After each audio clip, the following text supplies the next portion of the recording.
جیسے میں نماز پڑھتا ہوں اسی طرح تم بھی نماز پڑھا کرو۔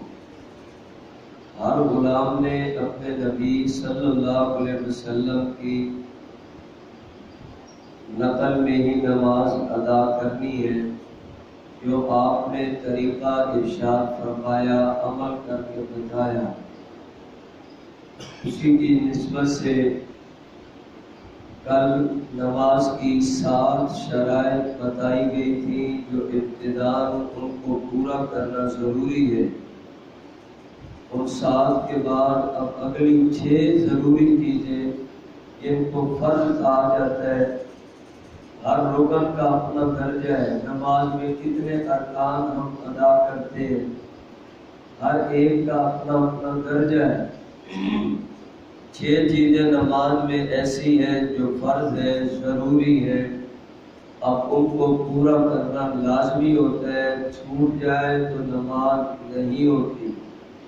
اور اس کے لیے سجدہ صاحب بھی نہیں ہوتا کہ بندہ اب وہ رکن رہ گیا ہے سجدہ صاحب کر لے، جو آخر میں کیا جاتا ہے بھول کا سجدہ، اس سے نماز کی کمی پوری ہو جائے، فرض کی کمی پوری اس سے نہیں ہوتی۔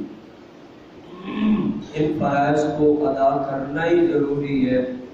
سب سے پہلی چیز ہے تکبیر تحریمہ، پہلی تکبیر۔ اب نماز شروع کرتے ہوئے پہلی تکبیر کہی جاتی ہے، تکبیر اولیٰ بھی کہتے ہیں، تکبیر تحریمہ بھی کہتے ہیں۔ اولیٰ اس لیے کہ سب سے پہلی تکبیر ہے، تحریمہ اس لیے کہ ہر چیز باقی ممنوع ہو گئی، حرام ہو گئی اور عبادت شروع ہو گئی۔ اب اس لیے اس تکبیر تحریمہ کو پورے اہتمام سے بندہ اپنی زبان سے ادا کرے، فرض ہے، ضروری ہے۔ تکبیر کے بغیر نماز میں کیسے داخل ہوگا؟ باقی تکبیریں بھی ہیں، رکوع جاتے ہوئے، سجدے میں جاتے ہوئے، اور سجدے سے اٹھتے ہوئے، اور سجدے سے اٹھ کر اوپر کھڑے ہونے کے لیے وہ تکبیریں، وہ اور درجہ ہے، لیکن پہلی تکبیر ہے فرض اور اس کا درجہ بھی بہت زیادہ ہے۔ بندہ کانوں تک ہاتھ لے جائے اور سیدھے ہاتھ لے جائے، کانوں تک ہاتھ پہنچانے ہیں اور سیدھے ہاتھ بھی قبلہ رخ ہو جائے، انگوٹھا لگ جائے یا ہاتھ برابر آ جائے تو بندہ ایسے اللہ اکبر پہلی تکبیر کہے گا، اور پہلی تکبیر کے ساتھ باقی کام ممنوع، اب نماز شروع، اب ہر چیز کی حفاظت شروع ہو گئی۔ اب کان ہے، زبان ہے، آنکھ ہے، اعضاء ہے، سب قبلہ رخ ہو گئے اور بندہ پورا نماز کے اندر داخل ہو گیا۔ یہ ہے تکبیر تحریمہ، اس کی بڑی فضیلت اور عظمت وہ اپنی جگہ، لیکن آج اتنی بات عرض کی جا رہی ہے کہ یہ فرائض میں داخل ہے، فرض تکبیر ہے۔ پھر اس کے بعد ہے نماز کا قیام، فرض ہے، کھڑے ہونا ضروری ہے، بندہ پوری کوشش کے ساتھ کھڑا ہو جائے۔ بیمار مریض کو بیٹھ کر اجازت ہے، ویسے نماز کے لیے قیام ضروری ہے، بندہ کھڑا ہو اور سیدھا کھڑا ہو، پاؤں بھی سیدھے رکھے اور سیدھا سینہ بھی قبلے کی طرف لے کر کھڑا ہو جائے، اور پورا برابر اپنا چہرہ قبلہ شریف کی طرف کر کے بندہ کھڑا ہے۔ اور تکبیر تحریمہ کے بعد اب نماز میں بندہ داخل ہوا، اب قیام کو فرض سمجھے اور فرض ہے، اب اس فرض کو بھی ادا کرنا ضروری ہے۔ 2 ہو گئے۔ اب اس قیام میں کھڑے ہو کر جو پڑھنا ہے وہ ہے اللہ کا قرآن، اب وہ قرآن پڑھنا بھی فرض ہے، اب قرآن پڑھے بغیر نماز نہیں۔ سورۃ فاتحہ یہ بھی قرآن، پھر اس کے بعد اور سورت پڑھنی وہ بھی اللہ تعالیٰ کا قرآن۔ اب قرآن کریم سے یہاں سے بھی آسانی ہو، بندہ اس کی تلاوت کرے، قرآن کریم کی تلاوت کرنی فرض ہے، اور اس قیام کے اندر اللہ کا قرآن پڑھا جائے۔ یہ 3 چیزیں ہو گئیں، پہلے اپنے ہاتھوں کو کانوں تک اٹھایا اور اللہ اکبر کہے، اللہ اکبر، یہ تکبیر فرض، قیام فرض، اور اس کے اندر قرآن کریم کی تلاوت فرض ہے، اور تلاوت کے ساتھ پھر رکوع بھی لازمی چیز ہے، رکوع کے بغیر بھی نماز نہیں، رکوع کے بغیر نماز نہیں ہوتی. رکوع اگر رہ گیا بندہ تک بعد میں سجدہ صاحب بھی نہیں کر سکتا کہ بندہ قیام سے سیدھا سجدے میں چلا گیا، اس کی نماز نہیں ہوگی. اب یہ ضروری ہے بندہ پہلے اپنے آپ کو جھکائے، گھٹنوں پہ ہاتھ رکھ لے، پورا گھیرا ہو جائے اور پورا برابر اس کا عملی طور پر بندے صحیح مشاہدہ کرے اور اس کے بعد اپنے رکوع کو صحیح کرے. رکوع یہ فرض ہے. 4 چیزیں ہو گئی. پھر اس کے بعد سجدہ فرض ہے. میں فرائض عرض کر رہا ہوں، باقی کھڑے ہو کر پھر وہ سمیع اللہ لمن حمدہ ربنا ان کا الگ ایک مقام عرض کریں گے. تو حضور صلی اللہ علیہ وسلم نے ان کی جو تفصیلات ارشاد فرمائی وہ ہے فرائض.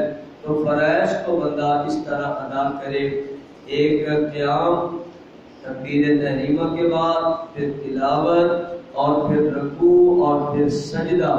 سجدے فرض ہے. پھر اس کے بعد اس نماز میں جو آخری اتحیات ہوتا ہے وہ فرض ہوتا ہے. 2 رکعت والی میں تو ہوتا ہی آخر میں ایک ہی اتحیات ہے. 3 اور 4 رکعت والی میں 2 اتحیات آتے ہیں. پہلے کو قاعدہ کہتے ہیں، تشہد کہتے ہیں، پھر آخر کو قاعدہ کہتے ہیں. قاعدہ اخیرہ ہوتا ہے، اس میں بھی بیٹھ کر اتحیات پڑھنی ہوتی ہے، آخر میں بھی اتحیات پڑھنی ہوتی ہے. درمیان والے میں عبدہ و رسولہ تک پڑھا جاتا ہے اور پھر اس کے بعد بندہ اگلی رکعت کے لیے کھڑا ہو جاتا ہے. اگر یہ درمیان والا بندہ بھول جائے تو اس کی کمی پوری ہو سکتی ہے بعد میں سجدہ سہو کرنے سے، لیکن آخری اتحیات وہ لازمی چیز ہے. اب اس کے بغیر نماز نہیں ہوتی. اب 2 رکعت والی میں ایک ہی اتحیات وہ فرض ہے. 3 اور 4 والی میں آخری فرض، درمیان والا واجب ہے. اب یہ 6 ضروری فرض چیزوں کو یاد کر لیجئے. پہلے 7 چیزیں بتائی گئی، اب 6 چیزیں اندر والی. ہر ایک عمل کا اپنا اپنا درجہ ہے. اب ان فرائض میں سے کوئی چیز چھوٹ جائے کسی طرح کبھی پوری نہیں ہوتی، نماز ختم ہو جاتی ہے. تکبیر تحریمہ اور قیام اور رکوع اور سجدے، درمیان میں تلاوت بھی قیام میں. تو آخری آدھا اتحیات اب وہ بھی بیٹھ کر پڑھنا فرض ہے، ضروری ہے. ان میں سے کوئی چیز بندہ چھوڑ نہیں سکتا. پھر تھوڑا سا یہ طریقہ بندہ کھڑے ہونے کے دیکھ لے، پاؤں کو بھی سیدھا قبلہ رخ کر لینا ہے اور سیدھا قیام میں بندہ کھڑا ہو جائے. ہاتھ بھی سیدھے ایسے کانوں تک لے جانے، پھر ایسے ہی ہاتھوں کو باندھنا ہے ناک کے اوپر. یہ 3 انگلیاں اوپر آ جائے گی، چھوٹی نیچے اور انگوٹھا ادھر آ جائے گا اور ان کو ایسے باندھ لینا ہے اور پورے یہ قیام فرض ادا ہو جائے گا. اب اس کی نظر سجدے میں رہے گی، نظر ادھر ادھر نہیں جائے گی، دھیان توجہ پورا ادب احترام رہے گا. پھر اگلا عمل اب تلاوت کے بعد اب رکوع میں جانا ہے. اب ویسے ہاتھوں کو بندہ کھول کر اپنے گھٹنوں کو گھیرے میں لے لے گا اور کمر سیدھی کر دے گا. ایسے لاپرواہی سے آدھا رکوع نہیں ہوتا، پورا رکوع بندہ ایسے کرے. اب نظر اس کی پاؤں کی طرف، پھر سمیع اللہ لمن حمدہ کے بعد پورا کھڑا ہو جائے، ربنا لک الحمد بھی کہے، سیدھا کھڑا ہو جائے. پھر اللہ اکبر کہہ کے بندہ جائے سجدے میں. سجدے میں بھی ایسے ہوتا ہے، ہاتھ یہاں رکھے جاتے ہیں، ان کے درمیان میں ایسے سجدہ کر لیا جاتا ہے کہ ناک بھی لگے، پیشانی بھی زمین پہ لگے اور بندہ وہاں پڑھ رہا سبحان ربی الاعلیٰ، سبحان ربی الاعلیٰ، سبحان ربی الاعلیٰ. پھر تکبیر اللہ اکبر کہتے ہوئے بندہ کھڑے ہونا ہے تو کھڑے ہونے والی، لیکن اتحیات میں بیٹھنا ہے تو بایاں پاؤں بچھا لے، اس کے اوپر بیٹھ جائے اور دایاں پاؤں کھڑا کر لے. اب اس طرح نماز کو پورے وقار سے، اب ہاتھ سیدھے نہیں کرتے. تکبیر تحریمہ ہوتی ہے، ایسے کہہ رہے ہوتے ہیں، وہ ایسے کر رہا ہوتا ہے، وہ پتہ نہیں کیا کیا ایسے کر لیتے ہیں. قبلہ رخ ہونے چاہیے اور سیدھے کانوں کے برابر آئے. اللہ اکبر. اب یہ قیام میں کھڑا ہے تو اس طرح پورے وقار سے، پورے احترام سے بندہ نماز کو ادا کرے. یہ ارکان ہے، بڑی اہم ترین عظیم ترین عبادت ہے. نبی رحمت صلی اللہ علیہ وسلم نے اس کے الگ الگ جو ارکان ارشاد فرمائے ان کو یاد کرنا اور نماز کو پوری اہمیت سے، پورے وقار سے ادا کرنا یہ مومن کو شان والا بنائے گی، اور بہترین عمل ہے۔ آج یہ 6 چیزیں یاد کر لیجئے، یہ فرائض میں داخل ہیں، ان کا ادا کرنا انتہائی ضروری ہے۔ باقی دوسرے ارکان میں سے کوئی رہ جائے، سجدہ صاحب کر لیں، کمی پوری ہو گئی، وہ ایک الگ سارے مسائل ہیں، کچھ مسائل عرض کر دیے جائیں گے، باقی نہیں رہتے تو بندہ پوچھ لیتا ہے، معلوم کر لیتا ہے، تاکہ سارے مسائل کے مطابق ہم نماز کو صحیح ادا کریں گے۔ اللہ اس کے اوپر گناہ بھی معاف فرمائیں گے، اجر و ثواب بھی پورا اللہ عطا فرمائیں گے۔ اللہ صحیح عبادت کی توفیق عطا فرمائے۔